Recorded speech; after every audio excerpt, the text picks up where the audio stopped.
चला आज बनवूया नेहमीचंच आपलं वडा सांबार। आधी मी पहिल्यांदा वडे बनवून घेते आणि नंतर तुमच्याबरोबर दही वड्याची रेसिपी शेअर करते। चला तर मग थोडा वेळाने हे वडे करून घेते आणि तुमच्याबरोबर दही वड्याची रेसिपी शेअर करते।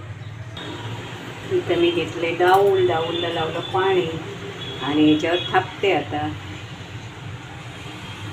मध्ये घालते आणि एक छानपैकी वडा सोडून देते आतमध्ये तेलामध्ये। बघूया कसा होतो ते। चला तर मग सांबार बनवण्यासाठी मी इथे घेतलं आहे थोड्याशा भाज्या चिरून।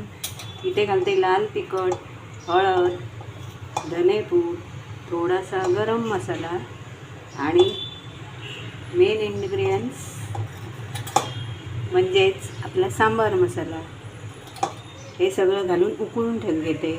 छान मस्तपैकी गॅसवर ठेवून उकळून घेते। नमस्कार मैत्रिणींनो, मी स्मिता किचन कोकणी चवमध्ये आपलं सर्वांचं स्वागत। आता मी हे वडे करताना ह्याच्यामध्ये छान उडदाची डाळ वाटून घेतली। त्यामध्ये ओवा, बारीक मिरच्याचे तुकडे आणि थोडासा हिंग घालून मी वडे तयार करून घेतले। झाकण ठेवून छान उकळी काढून घेते एकदम शिजवून। तोपर्यंत वडे बघा छोटे छोटेच केले, कारण माझ्या मुलाला आहे ना जास्तच वडे खायची इच्छा होते, म्हणून मी घरातच तयार करते। आता त्याची बायको गेली माहेरी, तर म्हटलं चला सांगतो एवढा तर करून देऊया, म्हणून थोडेसे हे करून घेते। तर मंडळी, माझे वडे फुगवण्याची पद्धत कशी आहे बघा। मी थोड्याशा तेलात सगळं तयार करते। इथे मी काय करते, एक वडा झाला की त्याच्यावर असं तेल टाकून घेते, पुन्हा दुसरा घेते, म्हणजे छान असे फुलतात। चल आता तुझी पाळी असं करून घेते आणि मग पलटी मारून घेते। आता हे छान जरा गॅस मंदच होता त्यामुळे हे भाजले नाही। पुन्हा पलटी करून घालते याला आणि थोडा वेळ असेच ठेवून देते। आता इथे सांबारचे हात बघूया आपण काय घालले। मी ते घातलं आहे कच्चं केळं, वांगं थोडंसं आणि थोडंसं बटाटा। तर माझ्याकडे शेंगा होत्या, पण मी कालच भाजी करून टाकली, मला आठवणच राहिले नाही। असं पण मंडळी आपण विकत घेतो बाहेरचं, ते कसं मिळतं आपल्याला, त्याच्यात तर नुसतीच डाळ असते। तर आपण हे घरगुती करतो आहे म्हणजे पौष्टिकच असणार ना। चला तर मग आता ह्याच्यामध्ये डाळ घालून घेते। बघा आता मी इथे पलटी करून घेते।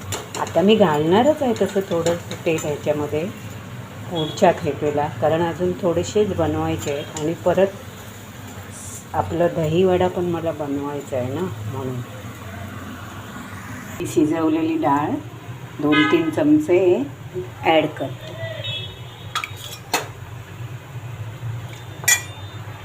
आपल्याला जाड पातळ किती हवं त्याप्रमाणे आपण करून घेऊया। सांबार हे थोडं पातळच असते तर बरं, म्हणजे वडा असतो तो आपण त्याच्यामध्ये टाकला की छान त्याच्यामध्ये अब्जाव होतो। छान सांबारला उकळी झाली। आता मी इथे घालते थोडंसं मीठ आणि वरून घालते फोडणी। आता मी इथे फोडणी करून घेते। तेलामध्ये घालते मोहरी, हिंग, जिरं आणि कढीपत्ता। सांबारला फोडणी देते आणि छान गॅस बंद करून फोडणीवर झाकण ठेवून देते। फोडणीवर नाही, सांबारावर। आता मी इथे तुम्हाला दाखवते। आता इथे घातलं आहे मी जे आपलं वडा सांबारचं वाटून घेतलं ते इथे ठेवले थोडीशी उडदाची डाळ आणि इथे घेतली मुगाची डाळ। आता ह्याच्यामध्ये मिक्स करून मी वाटून घेते।